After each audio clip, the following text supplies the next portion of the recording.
Hello everyone. So today we will do the lab 3 and lab 3 is about gravity.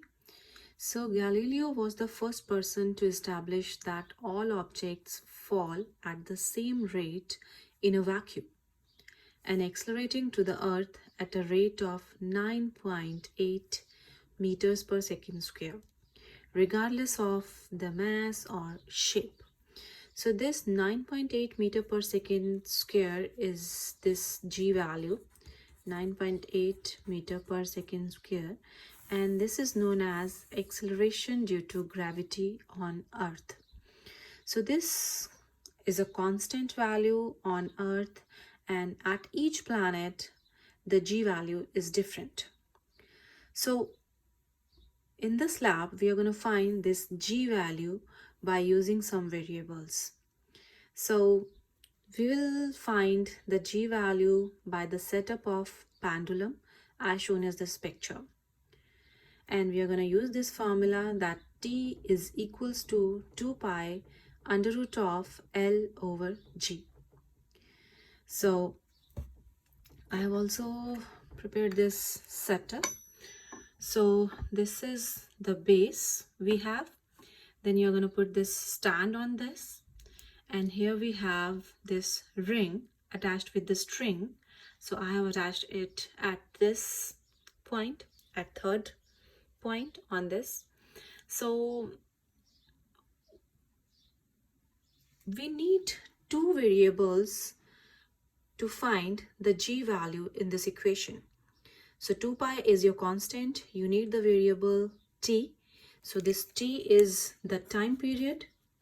This is the time period.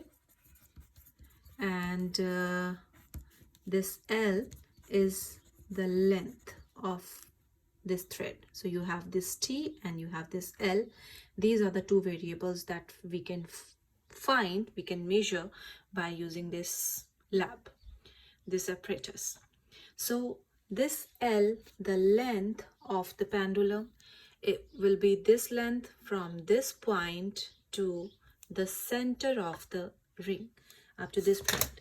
So what you're going to do, you're going to take your ruler and you're going to check this length starting from this ring to this final point here.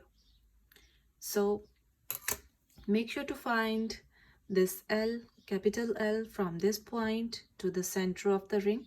So that's going to be the length of your pendulum. And then to find the time period, you will do 5 trials for this.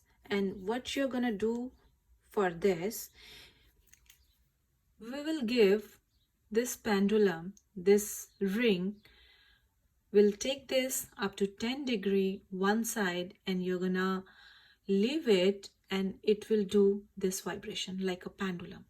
So what it is doing, it is going back and forth like this, tick tock in this motion, and it is covering, it is giving us this motion going to this side, then coming back and going back to this point like this.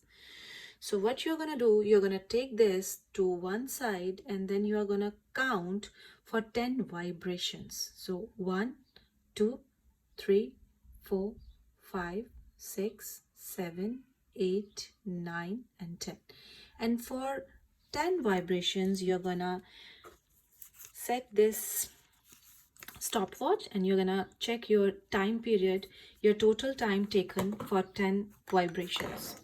So on this page you have this data collection. So for data collection, the length of the pendulum is this length of this wire from this height from this point to the center of the ring. So that's gonna be the length here. Then you're gonna do 5 trials to find the time for 10 periods. So first time for 10 periods, what's the time? You're going to take that time, and then to find one period, what you're going to do, whatever is the time here, you're going to divide that time by 10. So you will get one time period. Okay, so you will find the time for 10 periods, 10 total vibrations like this, and then that total time for 10 periods, whatever is the time. For example, for example, you have 1 minute, so you will have 60 seconds, like, okay, so 60 seconds, so you're gonna then 60 seconds divide by 10, that will be the time for one period. Then you're going to do the same thing 5 times, and you will find the time 5 times to have one period in this pendulum. Then in the data analysis, what you're going to do, add up all the one period results in step 2 and divide by 5 to get the average period basically.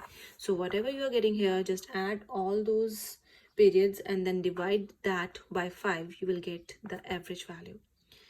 So now, taking the resulting average period, so you will get T here, you have L here. Now you're just going to use your formula that T is equals to 2 pi under root of L over G. Plug in T here, plug in the L value here, and just find the G value.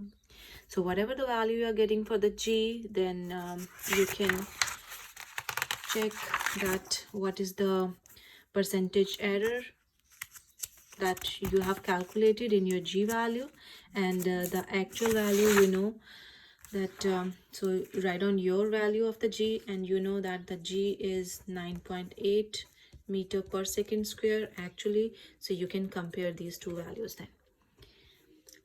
Okay, and also attach the picture of your lab setup whenever you are doing this lab. Thank you so much.